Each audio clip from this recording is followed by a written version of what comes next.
السلام علیکم. آج جس ٹاپک پر ہم لوگ بات کرنے جا رہے ہیں وہ انتہائی اہم ٹاپک ہے اور وہ ہے اسٹگما. قدیم یونان میں اسٹگما جو ہے وہ یوز ہوتا تھا غلام اور غداروں کے لیے. ٹھیک ہے, لٹرلی اس کے معنی ہیں مارک آف شیم, یعنی شرمندگی کا نشان. گوفمین نے 1963 میں اس پر کافی کام کیا. ٹھیک ہے, اور اس نے ہی اس موضوع کو اجاگر کیا. اس کے بعد کافی لوگوں نے اس پر کام کیا اور اس کو الگ الگ طریقے سے اپنی سمجھ کے مطابق ڈیفائن کرنے کی کوشش کی. لیکن یہاں پر ہمارا مقصد کوئی لٹریچر کا ڈھیر لگانا نہیں ہے, تو میں اس کو آسان لفظوں میں جو مجھے سمجھ آتی ہے آپ کے ساتھ شیئر کروں گا. وہ یہ ہے کہ جو ڈفرینس کی بنا پر, مطلب کسی بھی ڈفرینس کی بنا پر جس چیز کو سوسائٹی ایکسیپٹ نہ کر سکے, ٹھیک ہے, یا یوں کہہ لیں کہ ڈفرینس کی بنیاد پر جس چیز کو سوسائٹی ایکسیپٹ کرنے کا کہے لیکن پھر بھی کر نہ پائے.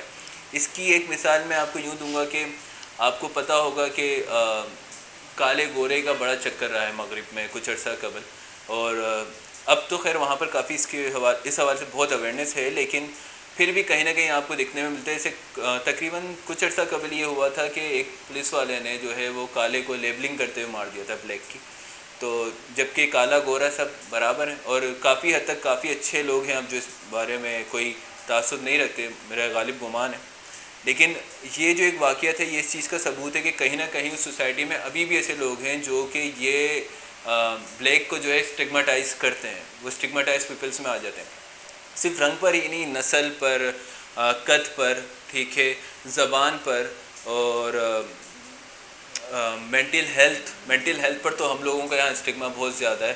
فزیکل ڈسیبلٹی پر ہم لوگوں کو اسٹگماٹائز کر دیتے ہیں, یعنی کہ اپنے سے کمتر سمجھنا, ان کو برابری کے حقوق نہ دینا. ٹھیک ہے, یہ ساری چیزیں آپ دیکھیں گے ہماری سوسائٹی میں بہت زیادہ ہے. اسٹگما جو ہے وہ ایک بیریئر ہے. آپ کوئی بھی لٹریچر اٹھا لیں اس میں آپ کو کہیں نہ کہیں بات ضرور دکھے گی کہ یہ ایک رکاوٹ بن جاتا ہے لوگوں کے لیے. کیوں؟ ترقی کے لیے, ان کی بہتری کے لیے, اور مینٹل ڈس آرڈرز کے ساتھ جو لوگ ہوتے ہیں ان کے علاج کے لیے بھی بنتا ہے. اور اس کے علاوہ اگر آپ دیکھیں کوئی بھی معاشرہ ہو, اس میں اسٹگما وہ چیز ہے جو اس معاشرے کو پوری طرح سے ترقی کی طرف لے جانے سے روکتا ہے. میں اس کو کاز بھی مانتا ہوں. ہمارے معاشرے میں جو ہے وہ اسٹگما جو ہے وہ کاز ہے مینٹل ہیلتھ ڈس آرڈر کی, جو اس میں جو اضافہ ہو رہا ہے اس کی کاز ہے. یہ بات میں کیوں کہہ رہا ہوں؟ یہ بات میں اس لیے کہہ رہا ہوں کیونکہ اگر آپ دیکھتے ہیں تو یہ غالباً میرا اپنا مشاہدہ بھی ہے کہ اگر کسی کو انزائٹی ہے اور اگر آپ اس کو یہ کہیں کہ یار تم جا کر جو ہے یا کسی سائیکیٹرسٹ سے یا کسی سائیکولوجسٹ کو ہی دکھا دو, آپ ان سے اگر میڈیسن نہیں لینا چاہ رہے تو ایٹ لیسٹ یہ کہ ٹاکنگ تھیراپی کے تحت ہی اپنا علاج کرا لو. لیکن ایون چلو سنگل وزٹ بھی دے دو تو اس چیز کو نہیں مانے گا, آپ سے غصہ ہو جائیں گے.